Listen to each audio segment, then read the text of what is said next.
මේ තමයි මහසෙන් රජතුමා දෙවියෙක් බවට පත් වුණේ. ඒ නිර්මාණය දැවන්ත නිර්මාණය මින්නේරි වැව. වැස්ස වගේම නියගයත් දරා ගන්න වෙනවා. ඒක තමයි සුබහදාමේ නියමය. ඉතින් සිංහපුරු ලොග්ස් අද පුලතිසිපුරේ හෙවත් පොළොන්නරුවට යන්න තීරණය කළා.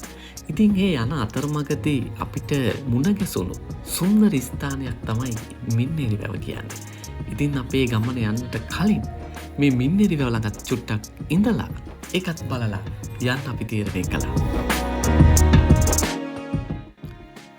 වැවේ වතුර අඩු වුණත් ඒ සුන්දරත්වය නම් අඩුවක් නැහැ. මින්නේරි වැව කියන්නේ දැවැන්ත නිර්මාණයක්. මේ නිර්මාණයේ නිර්මාණකරු තමයි මහසෙන් රජතුමා. මහසෙන් රජතුමා මෙම නිර්මාණය නිසාම දෙවි කෙනෙක් බවට පත් වෙනවා. මොකද මහසෙන් දෙවියන් විදියට හඳුන්වන්නේ නැත්නම් මින්නේරි දෙවියන් විදියට හඳුන්වන්නේ මහසෙන් රජතුමා. ඉතින් මෙතුමාට ගෞරවයක් විදියට මේ මින්නේරි වැවට ඉස්මත්තෙන් මින්නේරි දේවාලයද පිහිටලා තියෙනවා.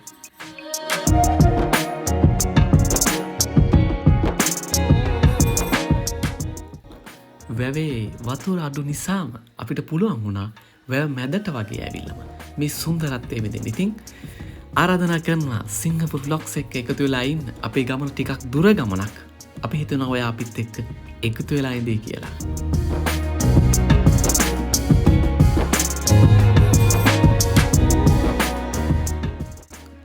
මින්නේරි වැවෙන් සමුගත්ත අපි තවත් ඉදිරියට ගියා.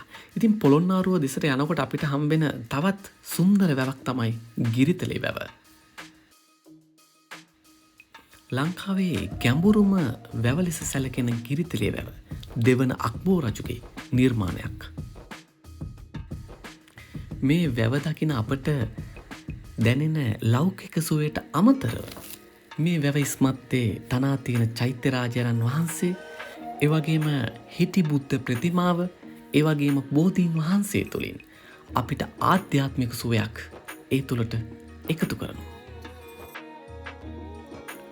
කුරුණෑගල ඉඳලා පොළොන්නරුවට යන ඔයාට මම ආරාධනා කරනවා මෙතන චුට්ටක් නතර වෙලා යන්න.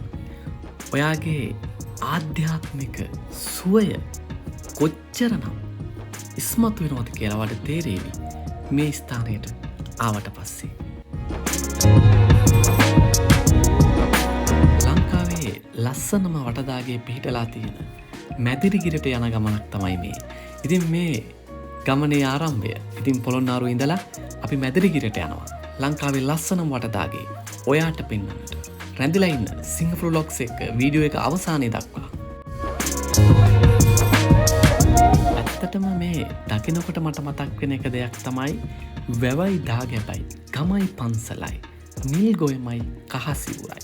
මේ රජරට ප්‍රදේශයට එනකොට ඉතින් මතක් වෙන දකින්න හම්බෙන දෙයක් තමයි ඒ දේවල්.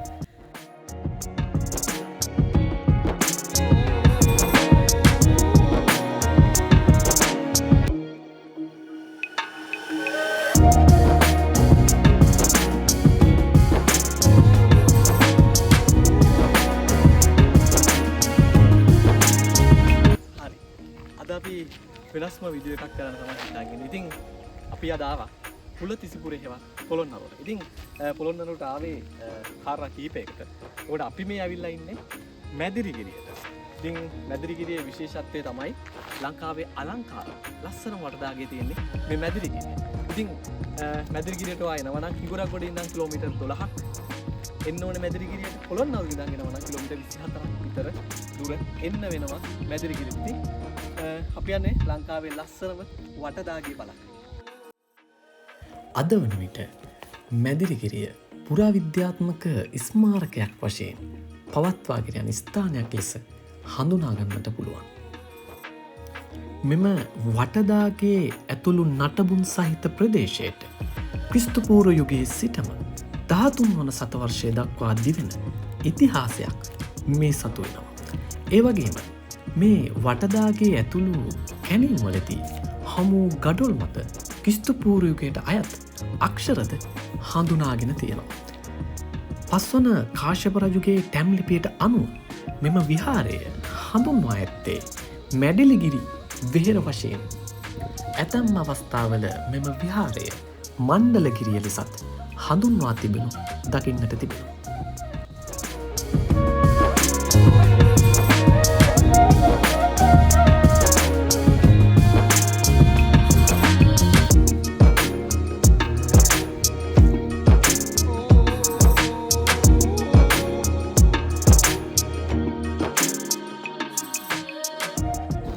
මෙම වටදාගේ ඇතුළු භූමිය පිහිටි භූමියේ සිට මදක් ඉහලින් සකස් කොට තිබෙනවා. ඒ සඳහා යාමට පියගැට පෙළද සකස් කොට තිබෙනු දක්නට ලැබෙනවා. සෙල්ලිපි තුළ මෙන්න ලංකාවේ සාහිත්‍ය මූලාශ්‍ර තුළද මෙම වටදාගේ පිළිබඳව තොරතුරු අසන්නට ලැබෙනවා. මහාවංශයට අනුව කණ්ඨතිස්ස රජු මණ්ඩලගිරි විහාරයේ උපෝසථකරයක් කර වූ බවත් සඳහන් වී තිබෙනවා. ඉන් පසුව අනුරාධපුර යුගයේම 4 වන අග්ගබෝධි රජුත් දෙවන සේන රජු කලත් මේ සඳහා අනුග්‍රහ දැක්වූ බව මූලාශ්‍රවල සඳහන් වෙනවා. ඒ වගේම පොළොන්නරු යුගය වන විට පළවන විජයබාහු රජතුමාත් මේ විහාරය සඳහා අනුග්‍රහ දැක්වූ බව සඳහන් කර තිබෙනවා. වටදාගයට ඇතුළු වන දොරටුව උතුරු පැත්තෙන් පිහිටා තිබෙන අතර කළුගල් පියගැට 27කින් යුත් අලංකාර පියගැට පෙළක් මේ ඉදිකිරි තිබීම විශේෂ කාරණයක්. ඒ වගේම මේ අභ්‍යන්තරය පොළොන්නරුව වටදාගයට සමානකමක් දක්වනවා. මෙම වටදාගේ කේන්ද්‍රය බවට පත්වන්නේ අඩි 25ක විස්කම්බයකින් යුත් ගඩොල් වලින් කළ ස්තූපයයි.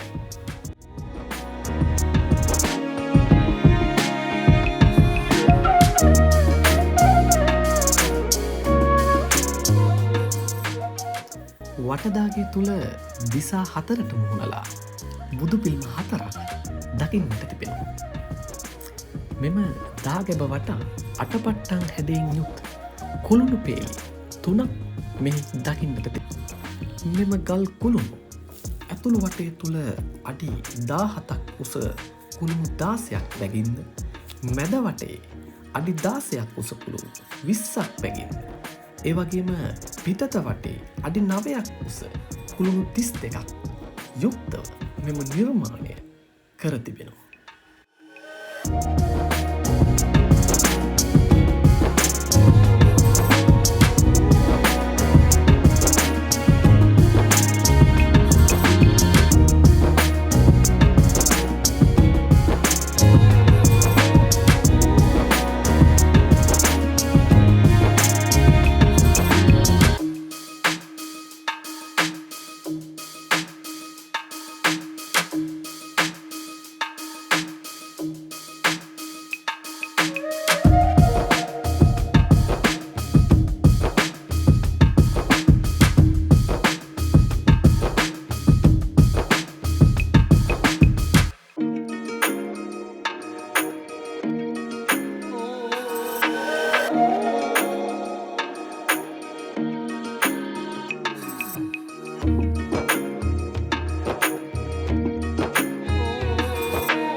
මෙම කුළුණුවල හිස ගල්වලින් කළ කැටයම්ද යන්න තරම් සැකසිතන මට්ටමට ඉතා අලංකාරව කැටයම් කිරීමට කලාකරුවා තම හැකියාව නිපුණත්වය විදහා දක්වා තිබීම ඉතාම ප්‍රශංසනීයයි.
පිහිටි පර්වතය මතම වේදිකාවක් මත ගොඩනගා තිබෙනවා. මෙම වටදාගේ සහ පිවුසුම් දොරටු වන පඩිපෙළ සම්බන්ධ කිරීම සඳහා ගල්වලින් කරන ලද පාලමක්ද සදා තිබෙනවා දකින්නට පුළුවන්.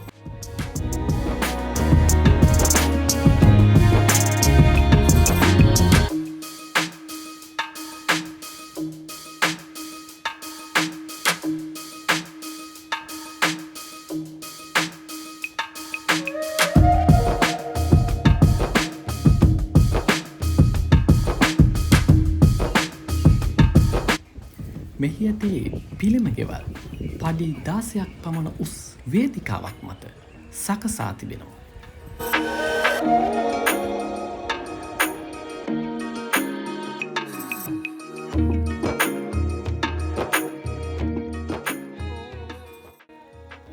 මෙම පුරාවිද්‍යාත්මක භූමියේම පිළිම ගෙවල් රැසක් අපට දැක ගන්නට පුළුවන්.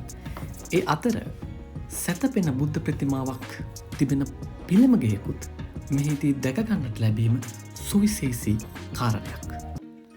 මේ පිළිමගේ තුළ දිගින් අඩි 33ක් පමණ දිග පිළිමයක් තිබූ බවට සාධක හමු වෙනවා. අද වන විට ඒවා නටබුන් බවට පත්වී ඇති ආකාරය දැකගන්නට පුළුවන්.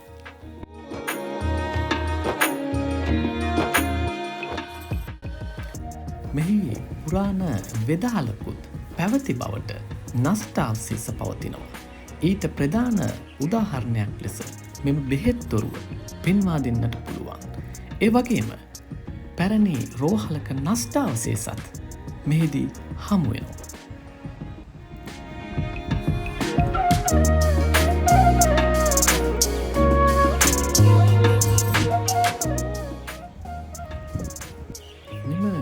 විද්‍යාත්මක භූමියම ඉතා අලංකාර ජල පොකුණක් අපට දැක ගන්නට පුළුවන්. මෙම පොකුණ භික්ෂූන් වහන්සේලාගේ සුඛ විහරණය සඳහා ඉදිකර වූවක් බව පෙනෙන්නට තිබෙනවා. මෙම ජල පොකුණේ ඇති සිසිලසත් අවට ඇති තුරුලතාවල සෙවන කුරුල්ලන්ගේ නාදයත් දැඩි හිරු රශ්මියේ විඩාව නිමන්නට සමත් වෙනවා.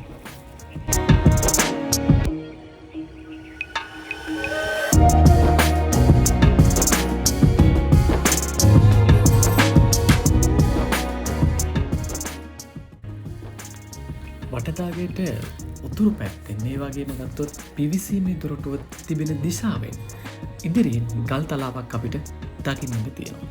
එතකොට මේ ගල් තලාව තුලත් නෂ්ටාවශේෂ රැසක් අපට දැක ගන්නට පුළුවන් ඒ තරණය කරාට පස්සේ.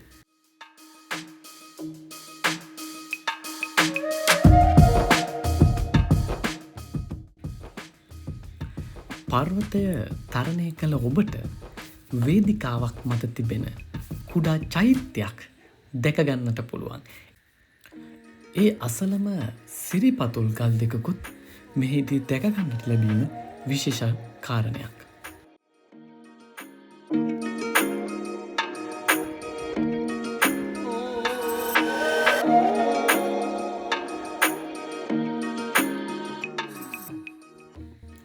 ඉතින් සමුගන්නට අවසරයි. මැදිරිගිරියෙන් හැරෙමින් අපි කවුඩුල්ලට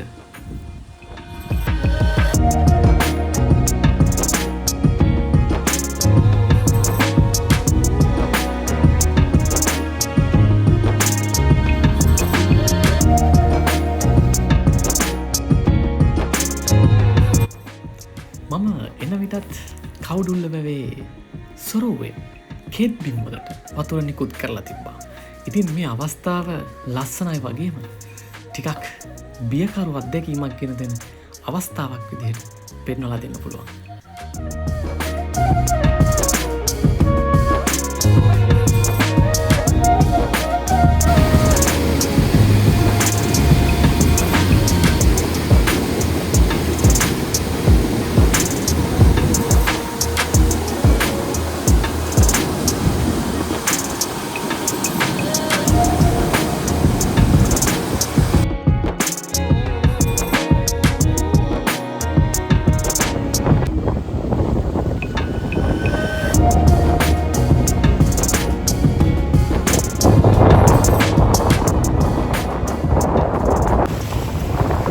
කවුඩුල් වැව ළඟට ආවා. ඉතින් මැදිරිගිරිය එන ඔයාට බලන්න තියෙන ලස්සන වැවක් තමයි මේ කවුඩුල් වැව. ඉතින් මේ කවුඩුල් වැව පිළිබඳව මහාවංශ සඳහන් වෙන විදිහට ගත්තොත් එහෙම අපිට මහාසෙන් රජතුමා 38 මානව කියලා වැවක් නිර්මාණය කළා කියලා සඳහන් වෙනවා. ඉතින් හැමෝම විශ්වාස කරනවා මේ වැව කියන්නේ. තව වෙන මතක් තියෙනවා. හැබැයි මේ 38 මානක වැව පස්සේ රන්තිසා වැව කියලා විදිහට හැදුණා. පස්සේ තමයි කවුඩුල්ල වැව විදිහට මේක නම් කියලා තියෙන දැන් කවුඩුල්ල ජාතික වන උද්‍යානයේ අයිති වැවක් තමයි මේ කවුඩුල්ල වැව. දැන් පිටලා තියෙන ඉතින් හරි ලස්සන වැවක්.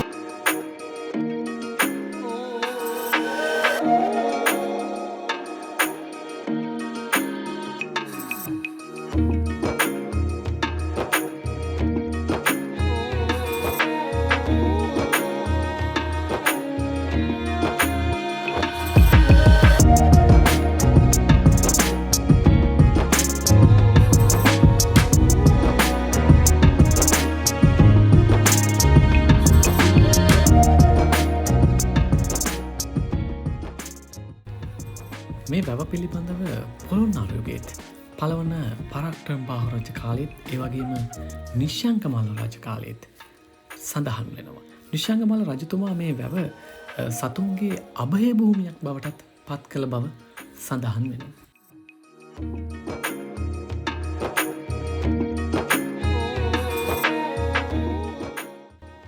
අද වන විට කවුඩුල්ල ජාතික වන උද්‍යානය මින් එපිට පිහිටා තිබෙනවා. මම පෙර මතක් කරා සේම වැවයි දාගැබයි ගමයි පන්සලයි නිල් ගොයමයි කහසිවුරයි. ඉතින් මේ සංකල්පය මේ මැදිරිගිරියටමට පස්සේ හොඳටම දකින්න පුළුවන්. ඉතින් මේ මැදිරිගිරිය විහාරස්ථාන නැත්තම් අපිගේ පුරා විද්‍යාත්මක භූමිය සහ මේ වැව අතර තියෙන්නේ පොඩි දුරක්. ඉතින් මේ කුල්බිම්වල ජනතාවට තමන්ගේ ආධ්‍යාත්මික ගුණවගාව වැඩි දියුණු කරගන්නටත් මේ මැදිරිගිරිය විහාරය හේතුවක් වන්නට ඇති.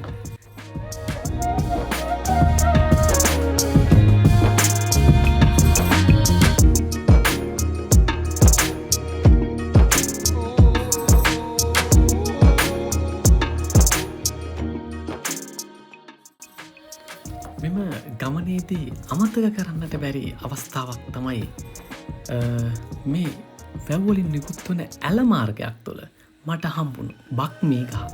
ඉතින් මට අවස්ථාව හම්බුණා මේ බක්මී ගහින් බක්මී මල් කඩාගෙන ඒ අසල තියෙන ගල් විහාරයට පූජා කරන්නට.